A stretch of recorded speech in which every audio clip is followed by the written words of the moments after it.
sommes le 26 décembre 2014. Et nous retrouvons Franck Ferrand aujourd'hui dans l'histoire. Bonjour Franck. Bonjour Maxime. Nous sommes donc le 26 décembre 2014, mais vous, en quel 26 décembre êtes-vous ? Je suis le 26 décembre 1792. Maxime, je ne parle pas très fort car nous sommes dans la salle de procès où a lieu le grand jugement politique de Louis XVI, devenu Louis Capet. Vous savez, le dernier jour de son procès, lorsque son avocat Raymond de XVI prononce sa plaidoirie restée célèbre ce 26 décembre.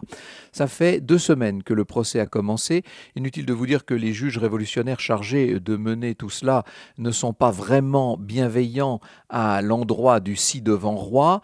Il est même, disons-le, condamné d'avance. Il bénéficie tout de même d'avocats, Malesherbes, Tronchet, Target, mais ce dernier se récuse. Il se trouve trop vieux, en mauvaise santé, et il est vrai qu'il faut être en forme pour assurer cette sorte de défense, vous imaginez un peu. C'est d'ailleurs pas sans risque. C'est donc Raymond de XVI qui va le remplacer. Et de quoi accuse-t-on Louis XVI ? Oh, vous avez l'embarras du choix.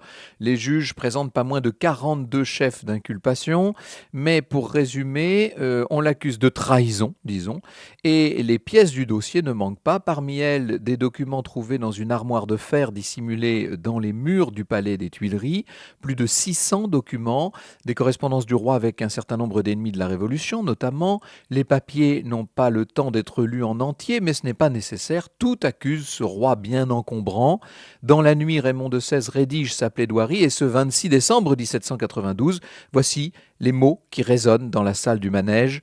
Citoyens, je vous parlerai avec la franchise d'un homme libre. Je cherche parmi vous des juges et je n'y vois que des accusateurs. Français, la révolution qui vous régénère a développé en vous de grandes vertus, mais craignez qu'elle n'ait affaibli dans vos âmes le sentiment de l'humanité sans lequel il ne peut y en avoir que de fausses. Sauf que, on le sait, Franck, malgré cette plaidoirie ne sera pas suffisante pour éviter au roi la guillotine. Bien sûr que non. À l'issue du procès, les députés vont se prononcer à 387 voix sur 721 pour la mort du roi.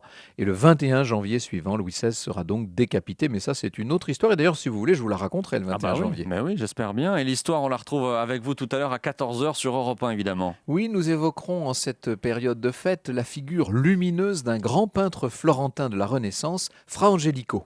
À tout à l'heure, Franck, 14h. Bonne journée.